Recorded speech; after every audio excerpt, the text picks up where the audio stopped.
General Colin Powell is the sort of American public figure who offers a lot of politicians a lot of political cover. There's not a lot of risk, especially if you're a Republican, to saying, I'm with General Powell on this or that subject. And so it has been regarding the military's don't ask, don't tell policy. Back in 1993, General Powell was opposed to gay people serving openly in the military. And as chairman of the Joint Chiefs of Staff, he persuaded Congress and the Clinton administration to adopt the don't ask, don't tell policy. At the 1993 Senate Armed Services Committee hearings on gays in the military, General Powell said that there are, quote, those of us who believe that the presence of open homosexuality would have an unacceptable, detrimental, and disruptive impact on the cohesion, morale, and esprit of the armed forces. I also know that this is not the end of the matter. The debate will continue. I also don't pretend to know where the nation will be on this issue years in the future. As recently as last summer, politicians as seasoned and mavericky as Senator John McCain were using General Powell's position to justify their own.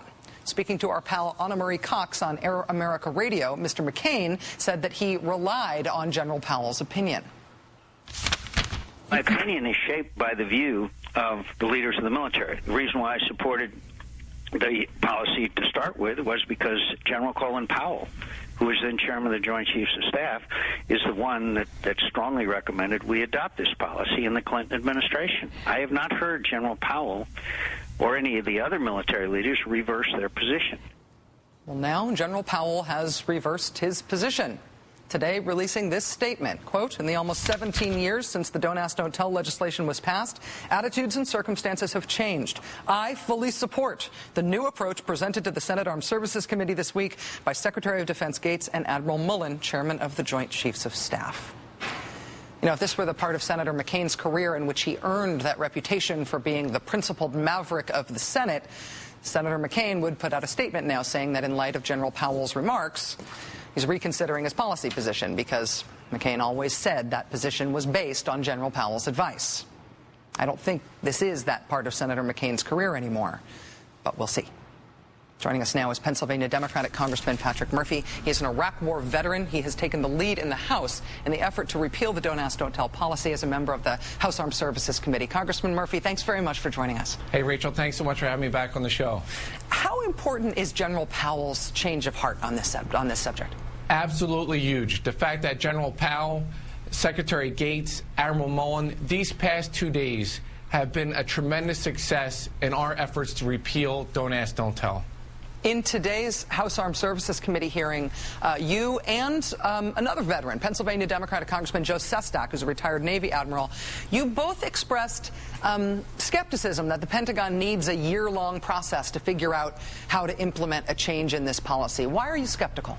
Well, I just wanted to make sure that I had them on record, but they were very clear, Rachel. It wasn't a question of if they were going to do this. It was a question of how. So now we have a dual-track process. Basically, the Congress needs to act. We need to overturn the law that the Congress put in place almost 17 years ago. At the same time, the Pentagon, because the military leadership has been very clear that they want to repeal it, are now figuring out how they're going to do that. They said they're going to get done this calendar year. They're not going to delay, and I thought that was a tremendous statement by Secretary Gates today. So you feel like the implementation study and review process that they're talking about, updating the RAND study, some of the other things that the Secretary and the Chairman talked about yesterday, you feel like that's essentially an appropriate timeline in terms of getting this done as quickly as it can be done? And they were very clear, Rachel, because that was my question today in the Armed Services hearing, that it was a question of doing it this calendar year and how they're going to implement the repeal of Don't Ask, Don't Tell. So now we have the president, we have the top military leadership of our country, and now it is time for the Congress to act, to do the right thing, to stand up for those men and women that are willing to take a bullet for our country to defend us, to allow them to serve openly. When we last talked about your bill to repeal Don't Ask, Don't Tell in the House, it was very memorable. You said that your strategy was to personally, individually, you yourself, lobby every single member of the House on the matter. I got to ask how it's going. It's going great. Since the last time I was on, we got 35 new members of Congress to be co-sponsors of this bill. So now we're up to 187 co-sponsors. I have about 24 more folks in the Congress that said they're going to vote for it if it comes up for a vote. And we're working every day to get even more. And we will have the votes when it comes up for a vote this year.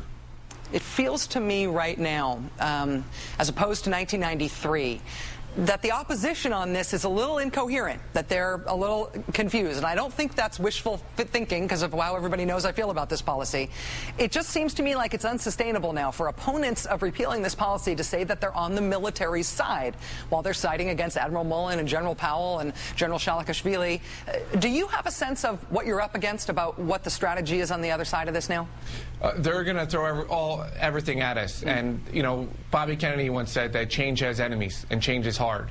So I am not taking anything for granted, even though we have the past two chairmen of Joint Chiefs of Staff, well, two former ones, Shalikashvili, Colin Powell, and now the current one, Admiral Mullen, and the Secretary of Defense, and the Commander-in-Chief, and frankly, the American public. I am not taking anything for granted. We need to make sure that we get this done this year. We act with a sense of urgency. There are so many heroes that are serving right now in our armed services that are one day or 1 month away from being turned in because they happen to be gay. Not for any type of sexual misconduct, but just because they're gay. It's wrong. It hurts our national security, and that's why we need to change it.